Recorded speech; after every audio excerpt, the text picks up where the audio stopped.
Welcome to the program. We are joined today by Nelson Wong. Bem-vindo ao programa. Hoje estamos acompanhados por Nelson Wong, vice-presidente do Shanghai Center for RIMPAC and International Studies, presidente e diretor-geral da ASEAN Worldwide e membro do conselho da Recon Technologies. Muito obrigado por dedicar seu tempo. Obrigado, Glenn. É sempre um prazer participar do seu programa.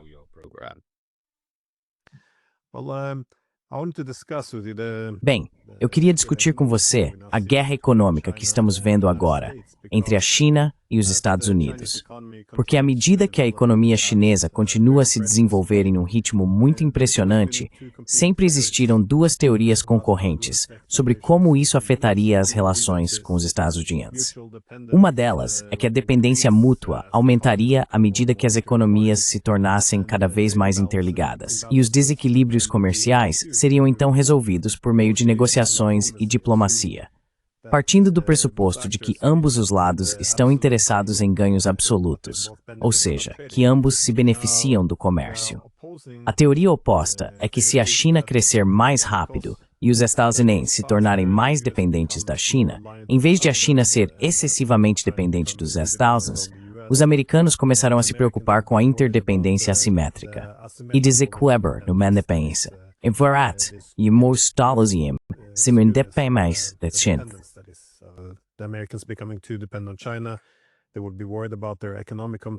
Eles estariam preocupados com o declínio de sua competitividade econômica, com o fato de não conseguirem mais competir com a China. E então passariam a defender um desacoplamento mais brutal ou até uma guerra comercial, impulsionados por esse foco em ganhos relativos, eu acho. Eu queria saber quais são as suas perspectivas sobre isso. Essa é a causa da guerra econômica, na sua visão, em termos de como os Estados Unidos estão agindo. Porque seria de se esperar que, diante de desequilíbrios comerciais, houvesse negociações e diplomacia, mas não estamos vendo muito disso. É só ameaça, ultimato, intimidação.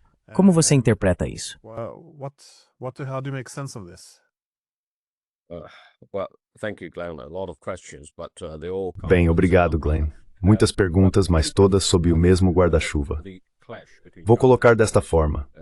Acho que o confronto entre a China e os Estados Unidos é inevitável, e isso é algo que precisamos admitir. Quanto ao confronto em andamento, vamos chamá-lo de guerra comercial de Trump ou guerra tarifária, sim, está voltando. Há sinais óbvios. Trump anunciou que provavelmente vai impor mais 100% sobre o que já existe em relação à China. Mas a questão é que, por um lado, o confronto entre os dois países é inevitável, porque os Estados Unidos têm muito medo de que a China possa substituir sua posição. Agora, isso é um tipo de doença mental, eu diria, por parte dos Estados Unidos, porque a China tem repetidamente afirmado, não apenas no último ano, mas na última década ou mais, que nunca busca substituir ninguém. China never seeks to replace anyone because we come from a totally different culture. Porque viemos de uma cultura e civilização totalmente diferentes, não vemos as coisas em preto e branco, não temos interesse e nem experiência com o colonialismo. Nossa ascensão, a nova ascensão da China, o crescimento econômico ou a crescente importância da posição do país no contexto global é totalmente diferente da dos países ocidentais.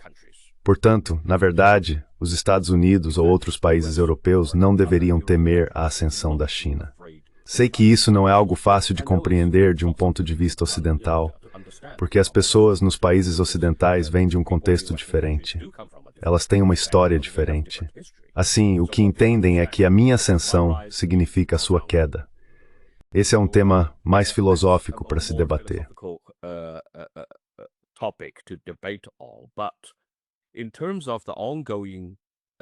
Mas em relação à guerra em andamento, acho que a China, como escrevi em um dos meus artigos recentes, teve os últimos 10 anos para se preparar para este dia. Então, quando as pessoas dizem, bem, a China parece estar mais calma, mais resoluta, mais determinada em lidar com as tarifas dos Estados Unidos, sim, isso é verdade, e é apenas porque a China está totalmente preparada. Não é algo que se decide ou se planeja da noite para o dia. O país vem se preparando para este momento, porque sabemos e acredito que o governo chinês está plenamente ciente do que o governo dos Estados Unidos tem feito na última década, ou até nas duas últimas. E é por isso que, por um lado, a dependência das exportações chinesas para os Estados Unidos foi reduzida.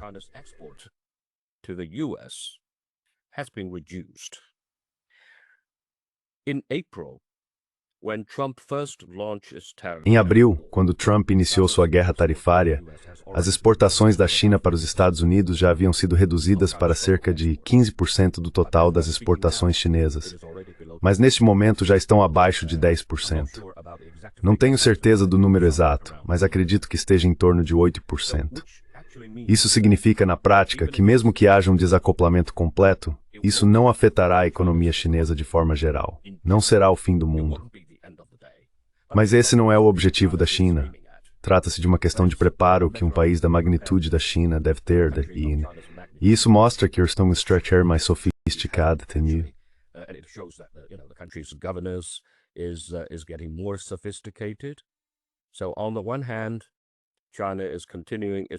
Por um lado, a China continua seu diálogo com os Estados Unidos para alcançar um consenso, para chegar a algum tipo de equilíbrio no comércio. Não há absolutamente nenhuma maneira de se ter um equilíbrio comercial absoluto entre dois países, entre quaisquer dois países. É por isso que, quando Trump disse que iria levar o equilíbrio comercial a um nível diferente, isso não faz muito sentido do ponto de vista econômico, porque o crescimento da economia dos Estados Unidos, especialmente após a Segunda Guerra Mundial, não se baseia no equilíbrio comercial. Por isso, a China tem negociado com os Estados Unidos para tentar chegar a um acordo, já que as economias dos dois países estão interligadas, mas elas podem ser desvinculadas, e esse é o ponto central.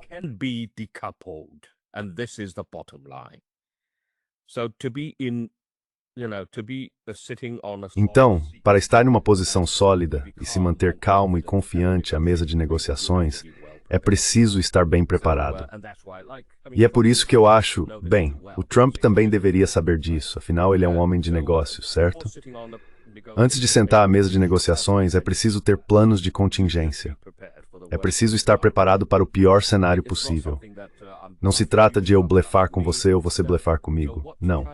O que a China tem demonstrado nos últimos 6 meses, eu diria, tem sido bastante impressionante. Mostra que o país está bem preparado e confiante em lidar com suas relações com os Estados Unidos. Não é que a China esteja interessada em ter um confronto com os Estados Unidos. Então esse é o meu resumo geral. So this is my general summary. Well, you mentioned preparations. Bem, você mencionou preparativos. Acho que isso pode se concretizar na busca por maior autonomia estratégica ou na diversificação de parcerias. Também na diversificação de cadeias de suprimentos, acesso a recursos e tecnologias. Sim, corredores comerciais físicos, bancos, moedas, essencialmente toda a atividade econômica. Mas quais são as principais ações que os Estados Unidos tomaram contra a China nessas áreas?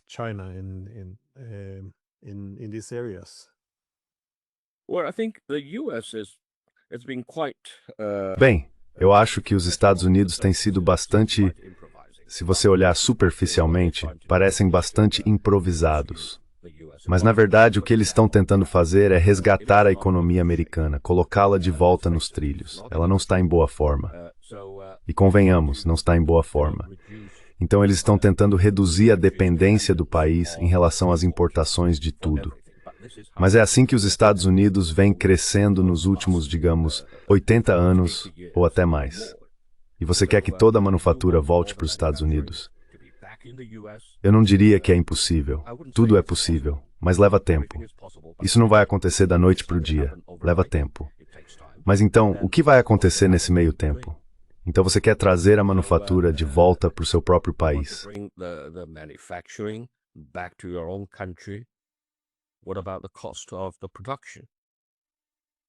E quanto ao custo de produção? Tudo isso vai contra o que costumávamos saber. A globalização, a chamada globalização.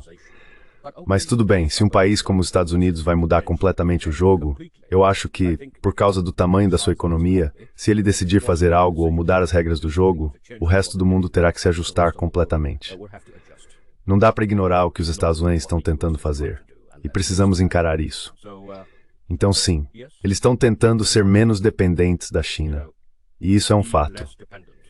Acho que não apenas outros países, mas a própria China entende perfeitamente que não vamos voltar aos velhos tempos, que não podemos mais depender das exportações para o mercado americano.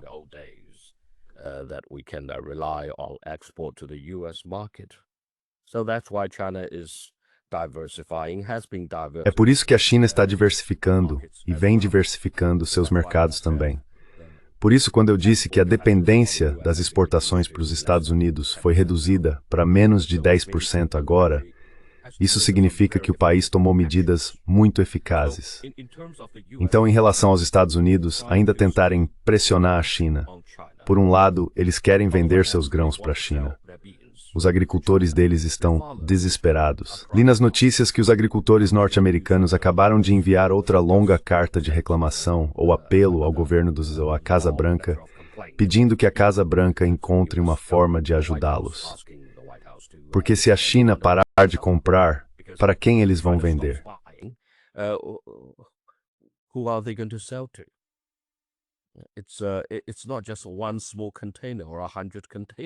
Não se trata apenas de um pequeno container ou de 100 containers. Estamos falando de uma quantidade enorme de exportações. Então acho que é isso que um grande mercado realmente significa para outro país. Isso por um lado.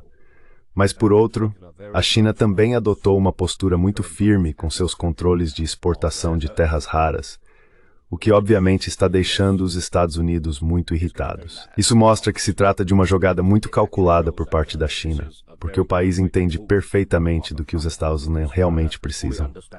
Portanto, é uma boa carta de negociação que o governo chinês tem para tentar pressionar os Estados Unidos, ou pelo menos acalmar a Casa Branca.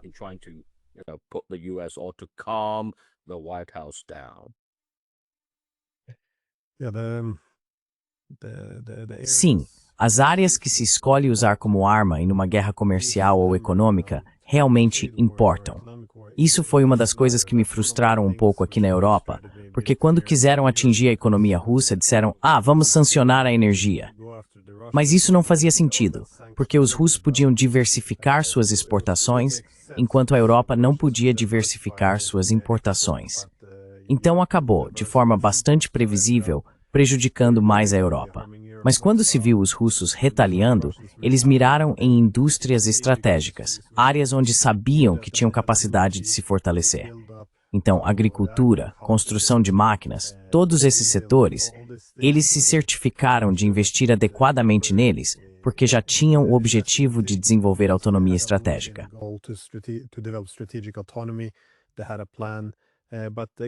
Eles tinham um plano. Mas, novamente, é importante ter algum tipo de plano quando se decide seguir adiante com isso. Quero dizer, para os Estados Unidos, por exemplo, reconstruir sua indústria naval parece algo sensato a se fazer. As tarifas, sabe, não podem ser usadas apenas como punição. Então, Trump está ameaçando a Espanha com tarifas porque eles não estão gastando o suficiente com o setor militar. Esse não é o modo como as tarifas deveriam ser usadas. Mas você tocou em algo muito interessante, as terras raras, porque é assim que, claro, a China está reagindo agora. E há um certo grau de indignação nos Estados Unidos neste momento.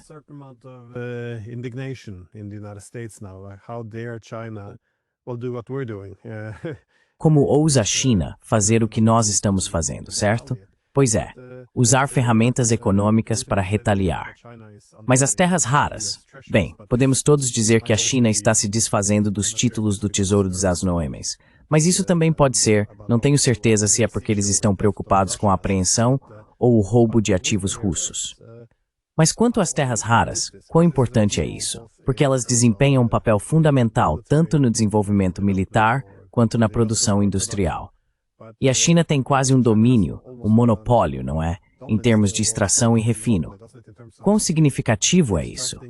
Porque parece que Trump deveria ter previsto isso, mas por algum motivo. Okay, yes, it's a very good topic actually. I'm not Certo, sim, é um tema muito bom, na verdade. Eu não sou especialista nessa área específica, mas fiz algumas pesquisas e um estudo inicial sobre o assunto.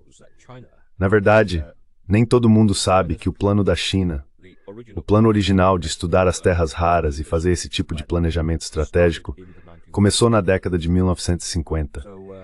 Então a China percebeu, todos os cientistas perceberam a real importância estratégica das terras raras. Mas não se trata das terras raras em si, porque terras raras é apenas um termo geral. Na verdade, ele se refere a 17 ou 18 elementos-chave.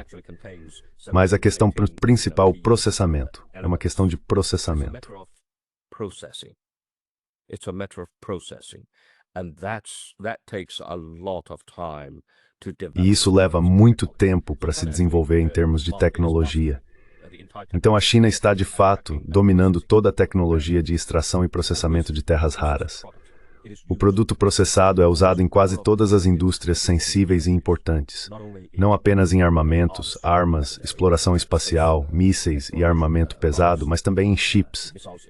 A aplicação das terras raras hoje em dia é tão ampla que se você não as tiver, desculpe, se você não tiver essa capacidade, isso será prejudicial. Então, nesse momento, a China controla, sim, uma fatia dominante, na verdade, cerca de 80 a 90% das terras raras processadas. Of the processed rare earth. And in terms of reserve and deposits, China Em termos de reservas e depósitos, a China possui cerca de 30% do total mundial. Então, sim, já vimos o governo dos Estados Unidos firmando acordos com o Paquistão e com outros países da Ásia Ocidental e da África. Eles estão tentando, começar a escavação. Mas isso é apenas o começo.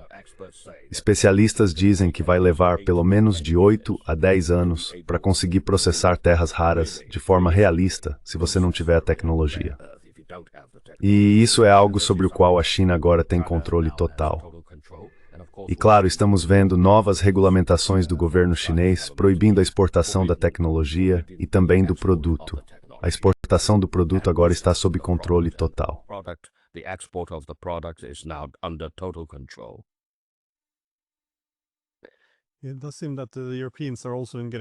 Parece que os europeus também estão sendo arrastados para essa guerra econômica, especialmente nos últimos dias. Primeiro vimos os holandeses assumindo o controle da Nexperia, a fabricante de chips localizada nos Países Baixos, mas de propriedade chinesa. E hoje, surgiram algumas reportagens revelando documentos que mostram que essa não foi uma decisão totalmente soberana. Mas acho que não é grande surpresa que tenha ocorrido sob pressão de autoridades dos Estados Unidos. Basicamente, se você quer exportar e comercializar com os Estados Unidos, então não pode. Então sim, essencialmente eles assumiram o controle dessa empresa. Mas quão significativo é isso? Você vê os europeus sendo puxados para dentro da guerra econômica entre americanos e chineses? Where I think the Europeans should not. Bem, acho que os europeus não deveriam se envolver em uma guerra comercial entre os Estados Unidos e a China. Temos falado sobre a autonomia europeia há muito tempo, na verdade. E desta vez, acredito que a Europa realmente percebeu que não deve mais depender dos Estados Unidos, não apenas em defesa, mas também em política externa. Portanto, quando se trata das relações comerciais com a China, acredito que há muitos motivos para que China e Europa continuem sendo bons parceiros comerciais, pois nossos dois lados realmente não têm grandes conflitos geopolíticos. Então, voltando à guerra comercial entre China e Estados Unidos, não acho que isso vá explodir no fim das contas. Porque simplesmente não faz sentido.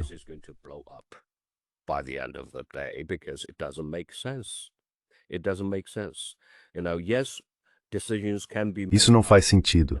Sabe, sim, decisões podem ser tomadas de cabeça quente de vez em quando, mas mais cedo ou mais tarde as pessoas ainda voltam à razão. Então, sim, as delegações da China e dos Estados Unidos já se reuniram 3 ou 4 vezes, e o atraso de 90 dias parece ser a norma. Agora, se isso vai se transformar em uma apreensão permanente, ou de fato permanente, ou apenas em uma pausa, uma pausa permanente, é algo que teremos que esperar para ver. Mas, no fundo, tenho a impressão de que talvez essa venha a ser a situação.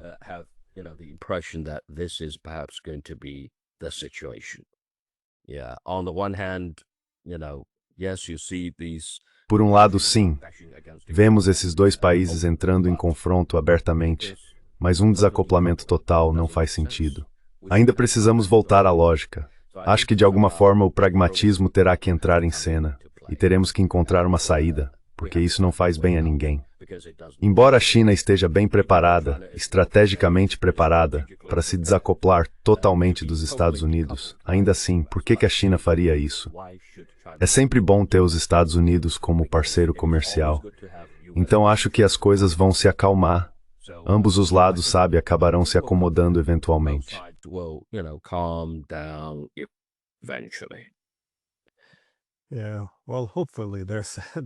É bem, espero que não esteja acontecendo muita automutilação hoje em dia. Acho que parte da origem vem da mudança para um sistema multipolar, porque à medida que o mundo se torna mais multipolar, os europeus estão percebendo que não são mais o centro do mundo. E os americanos, sabe, têm relativamente poucos recursos e um foco muito diferente. Então, querem olhar mais para a Ásia, por exemplo. A preocupação na Europa é que as relações com os Estados Unidos possam estar se fragmentando, já que os Estados Unidos se preparam para dar menos prioridade à Europa, algo que a própria Europa admite abertamente.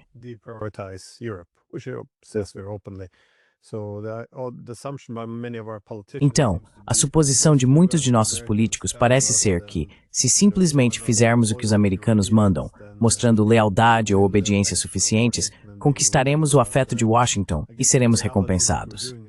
Mas, na realidade, o que estamos fazendo é nos afastar de parceiros comerciais importantes, como a China. E, ao fazer isso, tornamos-nos excessivamente dependentes dos Estados Unidos.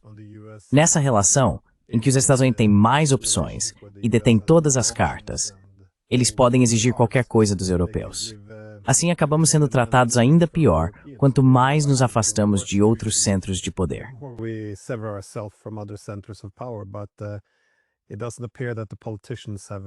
Mas não parece que os políticos tenham percebido isso ainda. Eu queria te perguntar sobre a acusação ou preocupação que costuma vir de Washington.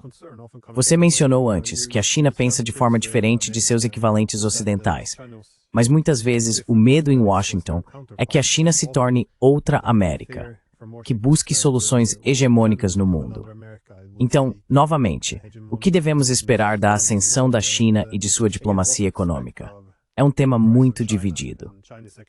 Para alguns, há pessoas como John Mearsheimer, que presumem que a China simplesmente se moldará aos Estados Unidos, com o mesmo tipo de ambições imperialistas e hegemônicas.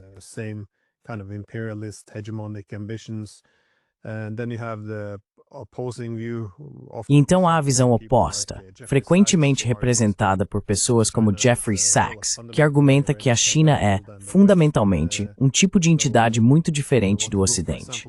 Pode-se observar, por exemplo, a experiência ocidental a partir do século XVI. Criamos nossos impérios de portos comerciais de forma deliberada, eliminando outras alternativas para garantir um papel mais hegemônico e dominante. Isso acabou se transformando em colonialismo e império. Mesmo hoje, vemos os Estados Unidos buscando dominar corredores marítimos e pontos estratégicos. Portanto, é basicamente o mesmo modelo de dominação e hegemonia. Eu gostaria de saber sua opinião sobre isso. O que devemos esperar, não de um hegemon chinês, mas da China à medida que continua a se tornar cada vez mais próspera e a assumir uma liderança maior nessas áreas econômicas-chave?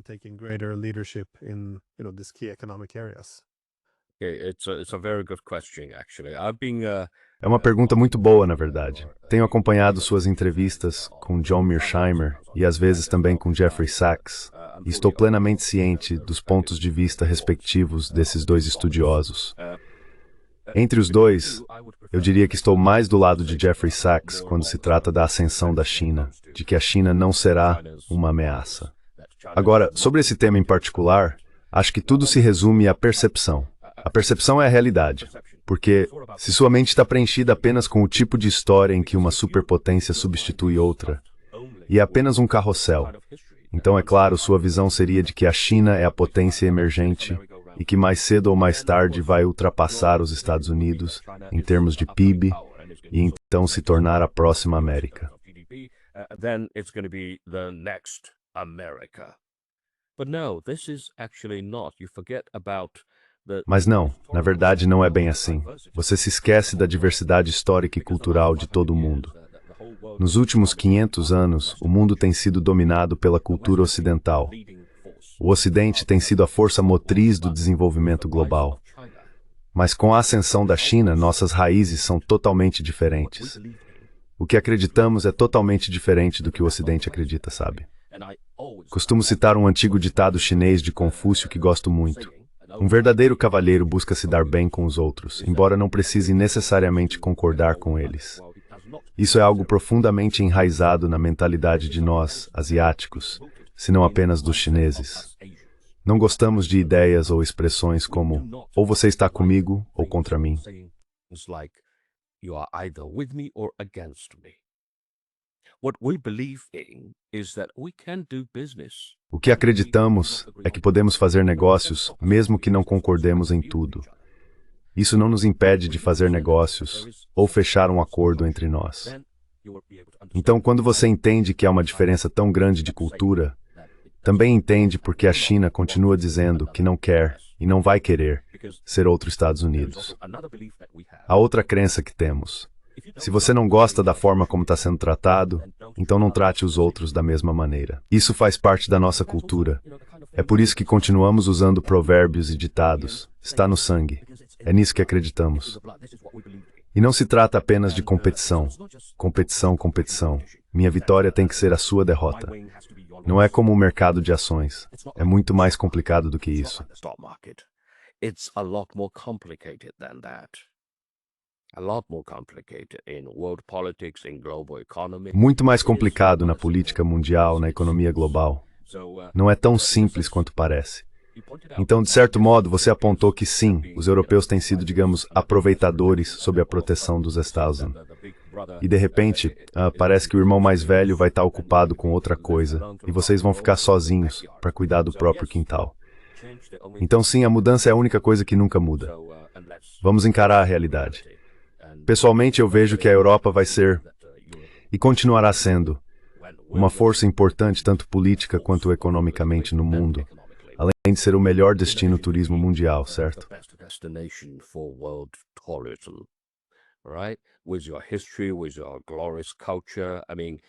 Com sua história, com sua cultura gloriosa, quero dizer, a Europa certamente vai atrair pessoas de todo o mundo para visitar. É claro que vocês podem não querer que todos fiquem na Europa, mas acho que ninguém quer que os visitantes fiquem em sua casa para sempre. Mas isso não impede que vocês recebam turistas, recebam visitantes. Então vamos manter o otimismo. A China continuará sendo a China. Ninguém pode mudar a China. Quando os Estados Unidos começaram a estabelecer relações diplomáticas com a China para conter, digamos assim, a União Soviética no final dos anos 70, sim, a política de engajamento foi adotada na esperança de mudar a China.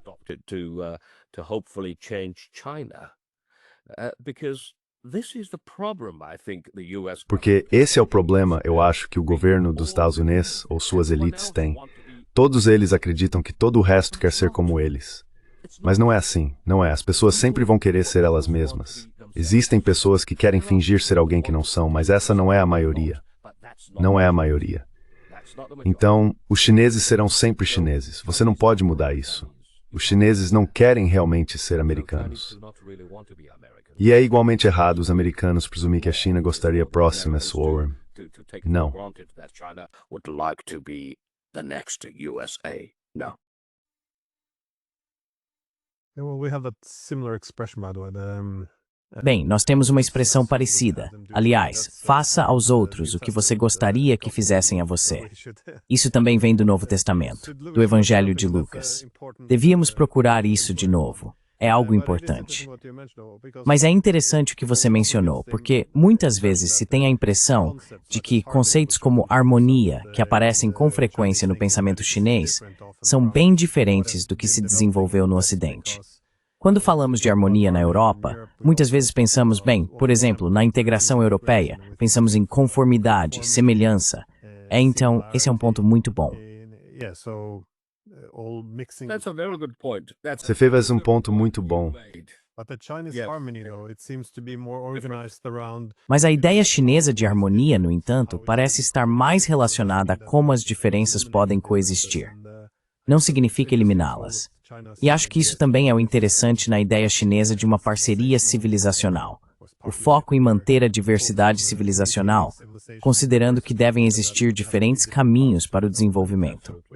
Isso tende a contrastar com a abordagem universalista americana, em que se espera que os outros sigam sua liderança. Mas, dado que os Estados Unidos impõem mais condições ao resto do mundo e agem de forma mais coercitiva, há até aquele meme na internet dizendo que a China tem um plano maligno de simplesmente sentar e relaxar enquanto os Estados Unidos destroem seu próprio império. Parece que muitos países agora estão se voltando para a China como um parceiro alternativo.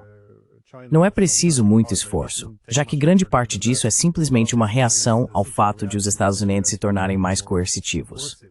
Você vê uma reestruturação do Sul global, organizando-se não necessariamente em torno da China, mas por meio de novas instituições como o BRICS ou a OCS, nas quais a China é um ator fundamental. SCO set up by where China is a key player. well, I see that as a cause of Bem, eu vejo isso como resultado do desenvolvimento histórico natural da humanidade. Não é apenas porque a China agora é economicamente maior que as pessoas estão se voltando para ela. Não, não acredito que esse seja o único motivo. Você apontou corretamente que muitos outros países estão olhando para a China ou se aproximando dela por causa da pressão que receberam dos Estados Unidos. Sim, as decisões que vêm da Casa Branca realmente dão a impressão de que eles estão um pouco desesperados. Os americanos parecem bastante desesperados e muito assustados com a possibilidade de perderem seu controle sobre o mundo, algo em que não deveriam ter acreditado em primeiro lugar. Além disso, quando você mencionou a harmonia chinesa, a palavra harmonia, na verdade, significa algo diferente do que os Estados Unidos ou o Ocidente acreditam. from what the US or the West has been believed in. And I think that's a very good point, actually. It's about E eu acho que esse é um ponto muito bom, na verdade. Trata-se de coexistência. Então, mesmo organizações como o BRICS, sim, ele representa o Sul global em termos políticos, mas se você observar os 4 ou 5 países que fundaram essa organização, África do Sul, Rússia, Índia, China e Brasil, todos vêm de diferentes partes do mundo, com diferentes contextos históricos, diferentes religiões, diferentes sistemas políticos e sociais. Então, por que esses 5 países se uniram? E agora o BRICS atraiu muitos outros países para aderir. Por que isso acontece? Eu sempre digo aos meus amigos no Ocidente, vocês precisam pensar sobre isso, refletir um pouco. Por que isso está acontecendo? Why this is happening? Because people are not happy. Porque as pessoas não estão satisfeitas com a forma como foram tratadas, ou com o fato de o mundo estar sendo manipulado por uma única voz. Então, diversidade e coexistência são coisas que acredito que se tornarão as palavras de ordem de hoje e de amanhã, porque não se pode esperar que o mundo permaneça estático. Os Estados Unidos têm estado no topo da pirâmide, dirigindo e decidindo o que o resto do mundo deve fazer. Foi assim que a globalização surgiu inicialmente no mundo dos negócios. Eu controlo a tecnologia, estou no topo, e isto é uma pirâmide. Você vai fazer as chaves de fenda, você vai fazer isso, você vai fazer aquilo. Tudo se baseia na noção de que nada vai mudar. Mas não estamos falando de uma única sala de aula ou de uma única empresa. We're not talking about one classroom or one company. We're talking about human societies. Estamos falando sobre sociedades humanas, e todo país tem o direito de se tornar grande, ou grande novamente. É por isso que não se trata apenas de competição. Trata-se também de cooperação. É cooperação e competição. Então, eu acho que sim. Organizações como o BRICS estão ganhando mais visibilidade. Cada vez mais pessoas estão percebendo que os países do Sul global não devem ser negligenciados de forma alguma. E sim, há dados mostrando que a economia do BRICS, em termos de tamanho, já é maior que a do G7. Mas isso por si só não é o que importa. O que importa é o potencial, a trajetória, a tendência para a qual o mundo está se desenvolvendo. E se você não compreender essa tendência, vai acabar do lado errado da história. E isso será lamentável.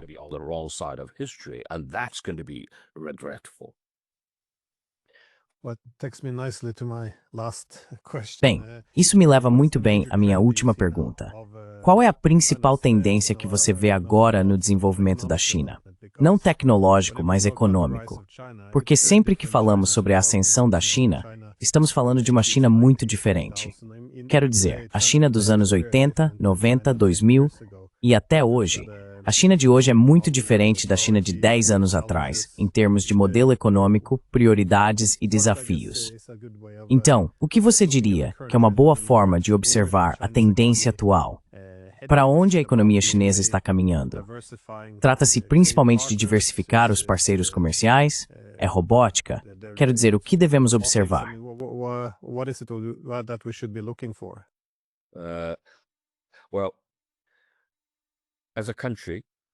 Bem, como país, a China continua a se desenvolver para se tornar mais próspera, permitindo que seu povo tenha uma vida melhor. Isso é certo. Essa é a visão e o objetivo. Mas você apontou corretamente que a China de hoje é diferente da China de 10 anos atrás. Sim, a cada 10 anos há uma grande mudança, porque a China de hoje não está mais satisfeita em ser a base de manufatura do mundo. Isso já não é mais o caso. A China busca ser uma líder ou uma parceira de destaque em ciência e desenvolvimento, porque a competição futura entre as grandes potências será em ciência e tecnologia. É isso que impulsiona a economia de um país, em princípio. Então há o que não se pode negar.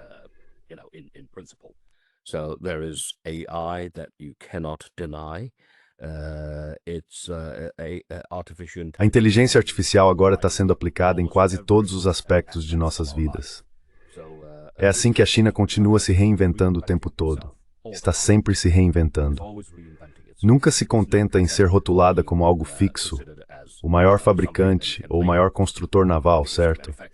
Você pode ser o maior construtor naval hoje, mas isso pode não ser verdade amanhã ou daqui a 10 anos. 10 anos atrás, a China não era o maior construtor naval. Então as coisas mudam. Sim, hoje as terras raras são tão preciosas que as pessoas estão quase dispostas a ir à guerra por elas. Mas será que continuará assim daqui a 10 anos? Esse é o tipo de pergunta que nós, chineses, sempre fazemos a nós mesmos. Sempre perguntando, o que vem a seguir? Qual será o futuro?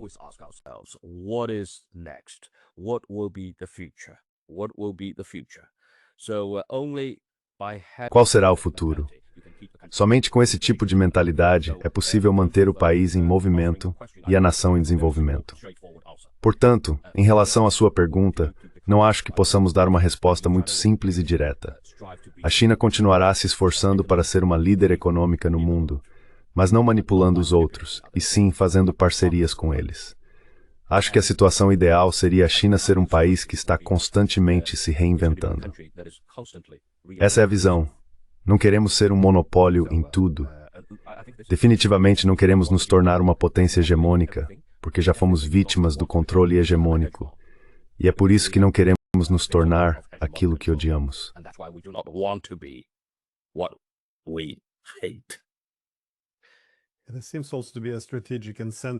E também parece haver um incentivo estratégico para evitá-lo.